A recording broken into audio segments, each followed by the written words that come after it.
কেউ যদি মেয়েদের সাথে সদাচরণ করে নিজের মেয়ের সাথে, তাহলে সেই পিতাও নবীর সাথে জান্নাতে থাকবে। তাতে তিনি বলেন যে মান আলা সালাসা বানাতিন, কেউ যদি 3টি মেয়ের লালন পালন করে, ফাআল্লামাহুন্না, তাকে বিদ্যা শিখিয়ে দেয়, ও আদ্দাবাহুন্না, তাকে শিষ্টাচার শিখিয়ে দেয়, ও আহসানা ইলাইহিন্না, তার সাথে সদাচরণ করে, তাহলে এই পিতা আর মুহাম্মদ সাল্লাল্লাহু আলাইহি সাল্লাম জান্নাতে একসাথে এভাবে থাকবেন। তখন তিনি আঙ্গুল দুটি জমা করে দেখালেন, মধ্যম ও তর্জনের 2টি আঙ্গুল জমা করে দেখালেন। পৃথিবীর মানুষ শুনে রেখো, 2টি মেয়ের যদি কেউ লালন পালন করে, তাহলে সে আর আমি জান্নাতে এভাবে থাকবো। 3টি মেয়ের কেউ যদি লালন পালন করে, তাহলে সে আর আমি জান্নাতে একসাথে থাকবো। তবে তিনি এই কথা বললেন যে 3টি মেয়ের যদি কেউ লালন পালন করে, তাহলে মেয়েরা পিতাকে জান্নাতে নিয়ে যাওয়ার জন্য বিচারের মাঠে বেঁকে বসবে। তাতে মেয়ে থাকবে মধ্যে, আর ওইদিকে থাকবে জাহান্নাম, আর এইদিকে থাকবে মেয়ের পিতা। মেয়েরা 3 জন বলবে বিচারের মাঠে, আগে আমার আব্বাকে জান্নাতে দেন, তারপরে কোনো কথা। 3 মেয়েদের সাথে সদাচরণ করলো, বিদ্যা সবাই শিখিয়ে দেয়, শিষ্টাচারকে শিখিয়ে দেয়। একটা মেয়ের নখ বড় আছে, সেটাও কি শিষ্টাচার?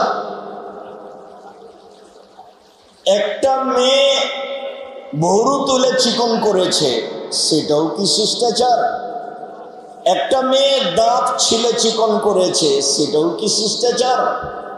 একটা মেয়ে উঁচু স্যান্ডেল পরে নিজেকে লম্বা দেখাচ্ছে, সেটাও কি শিষ্টাচার? একটা মেয়ে ব্রেসিয়ার পরে নিজেকে কম বয়সী দেখাচ্ছে, সেটাও কি শিষ্টাচার? একটা মেয়ে পরচুলা মাথায় দিয়ে বড় চুল দেখাচ্ছে, সেটাও কি শিষ্টাচার? একটা মেয়ে গায়ে উল্কি দিয়ে নিজে কিছু দেখাচ্ছে, সেটাও কি শিষ্টাচার? যারা নগ্ন হয়ে রাস্তাঘাটে চলে, সেটাও কি শিষ্টাচার? যেসব মেয়েরা বড় লম্বা মোবাইল হাতে রেখে জেনা দেখে, সেটাও কি শিষ্টাচার? পৃথিবীর মানুষ মনে রেখো, আমার জীবনে বড় ভয়, আমার উম্মত গোপন পাপে লিপ্ত হবে, এটা আমার ভয়। পৃথিবীর মানুষ মনে রেখো, আমার জীবনে বড় ভয়, আমার উম্মত গোপন পাপে লিপ্ত হবে, সেটা আমার ভয়। ওই ঘরে মেয়ে জেনা চর্চা করে, এই ঘরে তার ভাই জেনা চর্চা করে, ওই ঘরে তার মা জেনা চর্চা করে, এই ঘরে তার বাপ জেনা চর্চা করে, সেই বাড়িতে জেনার শয়লা বন্যা, সেটা কি শিষ্টাচার? তোমার প্যান্টটা টাকনোর নিচে আছে, সেইটা কি শিষ্টাচার? তোমার দাড়ি চাঁচা আছে, সেইটা কি শিষ্টাচার?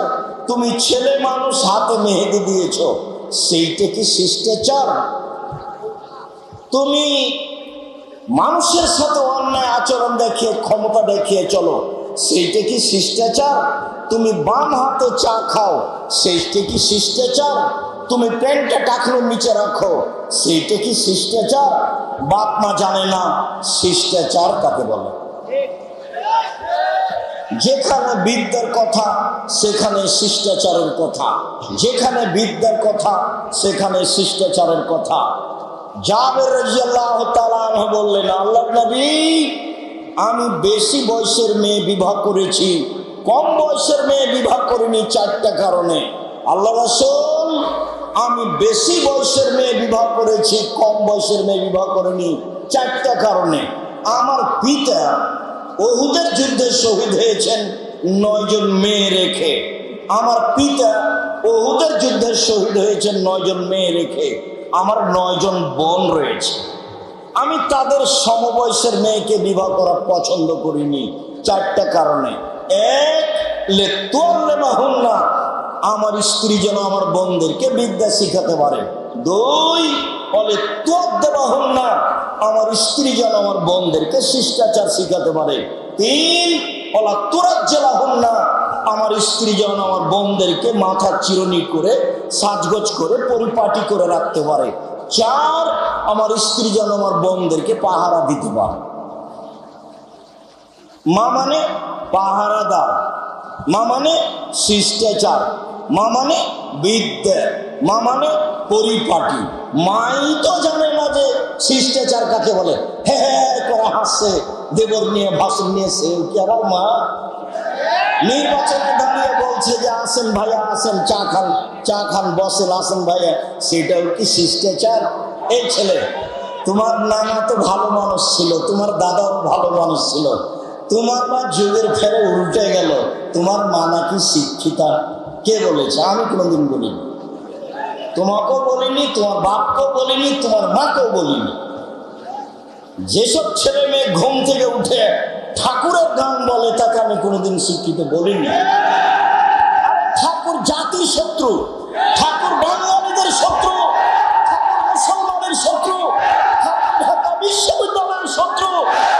যেদিন ভারত বাংলাদেশ পাকিস্তান মুসলমান ইহুদি খ্রিস্টানদের হাতে, ব্রিটেনের হাতে, ইংরেজদের হাতে লজ্জিত হয়, অপমানিত হয়, জেল হাজতে থাকে, সেদিন ঠাকুর লন্ডনে মুচ পাকায়। সেই ঠাকুরের গান আমার ছেলে বলবে? অত বড় কাপুরুষ আমি আব্দুর রাজ্জাক বিন ইউসুফ হইনি। জাতির যদি রাস্তাঘাট করে দিতে না পারি, জাতির যদি স্কুল কলেজ করে দিতে না পারি, জাতিকে চূড়ান্ত সঠিক ধর্ম দিতে পারবো ইনশাআল্লাহ। সম্মানিত দিনী ভাই বোন, ছেলে মেয়ে শিরকের মধ্যে ডুবে আছে, আর ও বলছে আমার ছেলে শিক্ষিত। ভুল হিসাব। আপনি আপনার মেধাবী ছেলেকে করতে চেয়েছেন বড় ডাক্তার। বড় ডাক্তার মানে কি? ও তো প্রতারক। কিভাবে? প্রায় ডাক্তারি। আপনি ডাক্তার, আপনি কষ্ট নেবেন না ভাইজান। আপনার ডাক্তারের অভ্যাস যে যেই কোম্পানি তাকে টাকা দেয় সেই কোম্পানির ওষুধ লিখে। আপনি এই ছেলেকে পড়িয়ে জাতির কি করতে চাইলেন? আপনি এই ছেলেকে পড়িয়ে জাতির কি করতে চাইলেন? যারা ইঞ্জিনিয়ার তো তারা রাস্তাঘাটের টাকা মেরে খায়, ও হলো ধোঁকাবাজ। ওকে দিয়ে আপনি জাতির কি করতে চাইলেন?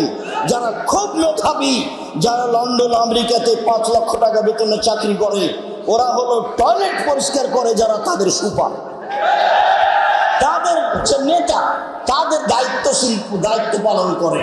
তাহলে আপনার ছেলে জাতির কি করলো?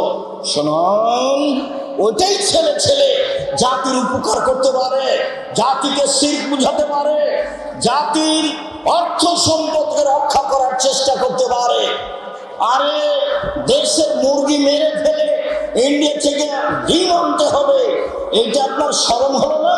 এটা আপনার ছেলে শিক্ষিত? কে বলেছে? দেশের অর্থ সম্পদ, অফিস আদালত, কলকারখানা সবকিছু বন্ধ করে অন্য কিছু আনতে হবে, অন্যের কাছে ধার করে নিয়ে আসতে হবে, তখন আপনার শিক্ষিত ছেলে শিক্ষিত? কে বলেছে? ভুল হিসাব। আর যদি শহীদ মিনার তৈরি করি, হামজার করব। আল্লাহ রাসূল বলছেন সাইয়্যিদুশ শুহাদা হামজা ইবনে আব্দুল মুত্তালিব, পৃথিবীর সবচেয়ে বড় শহীদ হামজা ইবনে আব্দুল মুত্তালিব। আদম থেকে নিয়ে কিয়ামত পর্যন্ত যত শহীদ হয়েছে, যত হবে আর যত হচ্ছে, সবার সর্দার হলেন হামজা ইবনে আব্দুল মুত্তালিব। শহীদ মিনার তৈরি করলে হামজার করতাম। আপনার ছেলে কি শিক্ষা অর্জন করেছে? জাতিকে ধ্বংস করে যে সে আপনার শিক্ষিত ছেলে? ভুল হিসাব। বিদ্যা কাকে বলে না জানেন আপনি, না জানে আপনার ছেলে, না জানে আপনার মেয়ে, না জানে আপনার স্ত্রী। জাতিকে কবর দিয়ে নিজেকে শিক্ষা দেখায়েন না, জাতিকে কবর দিয়ে কল্যাণী জাতির কথা আপনি দেখায়েন না। প্রত্যেকটা কর্ম আপনার জাতিকে ধ্বংস করা। আপনি কি দিয়ে বুঝাতে চাচ্ছেন যে আমি ছেলেকে মানুষের মতো মানুষ করতে চাই?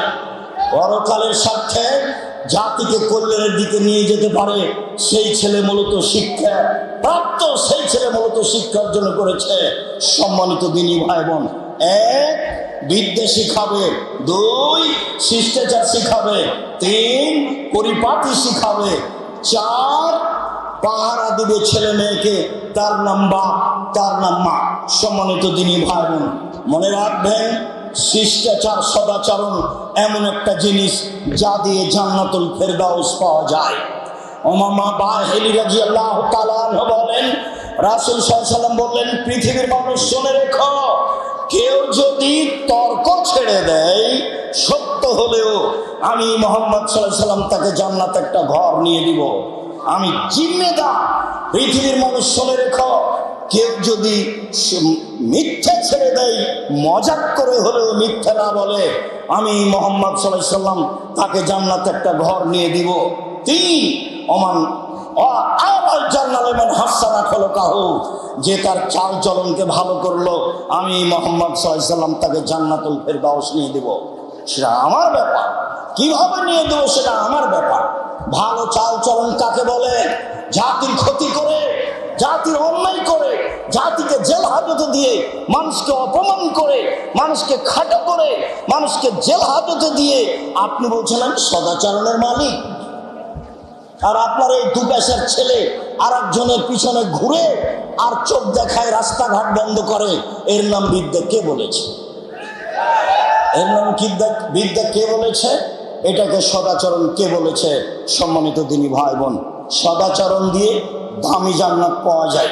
আবু মুসা আশআরী রাদিয়াল্লাহু তাআলা আনহু বলেন, রাসূল সাল্লাল্লাহু আলাইহি সাল্লাম বলেছেন, পৃথিবীর মানুষ মনে রেখো, জান্নাতে কতগুলি ঘর রয়েছে, খুব উন্নত মানের পদার্থ দিয়ে তৈরি, যার বাহির থেকে ভিতর দেখা যায়, ভিতর থেকে বাহির দেখা যায়, যার বাহির থেকে ভিতর দেখা যায়, ভিতর থেকে বাহির দেখা যায়, খুব উন্নত মানের পদার্থ দিয়ে তৈরি, টকটক করছে, ঝকঝক করছে।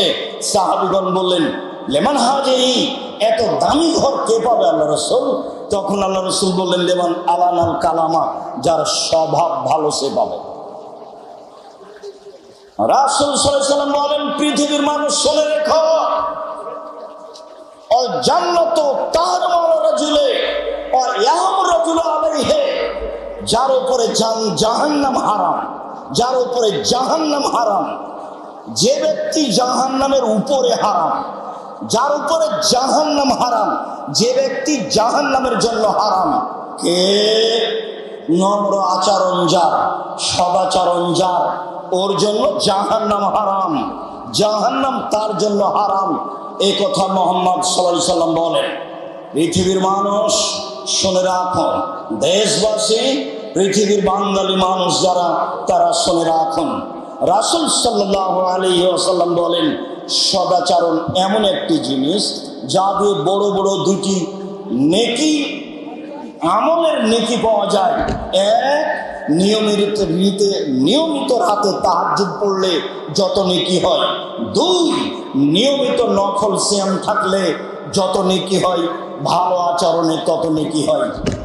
এক, নিয়মিত রোজা থাকলে যত নেকি হয়। দুই, নিয়মিত তাহাজ্জুদ পড়লে যত নেকি হয়, ভালো আচরণে তত নেকি হয়। ভালো আচরণ কি জিনিস? দুই, ভালো আচরণ করলে তিনটে বড় বড় আমলের নেকি হয়। এক, আল্লাহর পথে জিহাদ করলে যত নেকি হয়, ভালো আচরণে তত নেকি হয়। দুই, নিয়মিত তাহাজ্জুদ পড়লে যত নেকি হয়, ভালো আচরণে তত নেকি হয়। তিন, নিয়মিত রোজা থাকলে, সিয়াম থাকলে যত নেকি হয়, ভালো আচরণে তত নেকি হয়। ভালো আচরণ কি জিনিস? ভালো কথা, ভালো কর্মের নাম ভালো আচরণ। ভাইয়ের সাথে গন্ডগোল করে যে, তার ভালো আচরণ নয়। যায়ের সাথে গন্ডগোল করে যে, তার ভালো আচরণ নেই। মানুষকে জেল হাজতে দেয় যে, তার ভালো আচরণ নেই। দলীয় দাপট দেখায় যে, তার ভালো আচরণ নেই। বংশীয় ক্ষমতা দেখায় যে, তার ভালো আচরণ নেই। শ্বশুরের কাছে যৌতুক নেয় যে, তার ভালো আচরণ নেই। বোনকে জমি দেয় না যে, তার ভালো আচরণ নেই। এরা সব শয়তানি আচরণের মানুষ। 10 বছর হলো বাপ মরা, এখনো বোনকে জমি দেয়নি, আবার তাহাজ্জুদ পড়ে, আবার হজ করে। ভালো আচরণ কাকে বলে? সম্মানিত দিনী ভাই বোন, বলছিলাম চারটা জিনিস আছে যার, সবকিছু আছে তার, ইহকাল আছে তার, পরকাল আছে তার। চারটা জিনিস আছে যার, জান্নাত আছে তার। চারটা জিনিস আছে যার, ইহকাল আছে তার, পরকাল আছে তার। এক, হিফজ আমানাতিন, আমানতের রক্ষা। দুই, হুসনু খালিকাতিন, ভালো আচরণ, ভালো আচরণ যার, জান্নাত তার। তিন, সিদক হাদিসিন, সত্য কথা যার, জান্নাত তার। চার, ইফাতিন তুয়ামাতিন, বৈধ রুজি। ছেলেরা শোনো, আমার কথাটা মনে রেখো, আমি চকলেট বিক্রি করে খেতে বলিনি। আমি বলেছি প্রয়োজনে চকলেট বিক্রি করে খাবো, মানে সবচেয়ে কম পয়সার ব্যবসা। লোন নিয়ে ব্যবসা করতে রাজি নই। পয়সা উপার্জনের চারটা পথ ভুলে গেলে মনে হয়। এক, দিন মজুরি। দুই, চাকরি। তিন, জমি চাষ। চার, ব্যবসা। সত্যবাদী ব্যবসায়ী যারা, তারা নবীদের সাথে জান্নাতে থাকবে, এই কথা মুহাম্মদ সাল্লাল্লাহু আলাইহি সাল্লাম বলেন। কলার ব্যবসা করব, চকলেটের ব্যবসা করব, তাহলে আমার ঋণ নেওয়া লাগবে না। 20, 30, 40 বছর লাগবে আমাকে একটা বড় ব্যবসায়ী হতে। আমি কলিকাতায় হিরোইন কিনলাম, ঢাকায় বিক্রি করলাম, তার নাম আমি বড় ব্যবসায়ী। ভুল হিসাব। সম্মানিত দিনী ভাই বোন, বলছিলাম যারা দুনিয়াতে বয়স বেশি করতে চায়, যারা দুনিয়াতে রুজি বেশি করতে চায়, টাকা পয়সা বেশি করতে চায়, অর্থ সম্পদ বেশি করতে চায়, এক, তাদেরকে সদাচরণ করতে হবে। সদাচরণ করলে বয়স বেশি হয়, সদাচরণ করলে টাকা পয়সা বেশি হয়, এই কথা মুহাম্মদ সাল্লাল্লাহু আলাইহি সাল্লাম বলেন।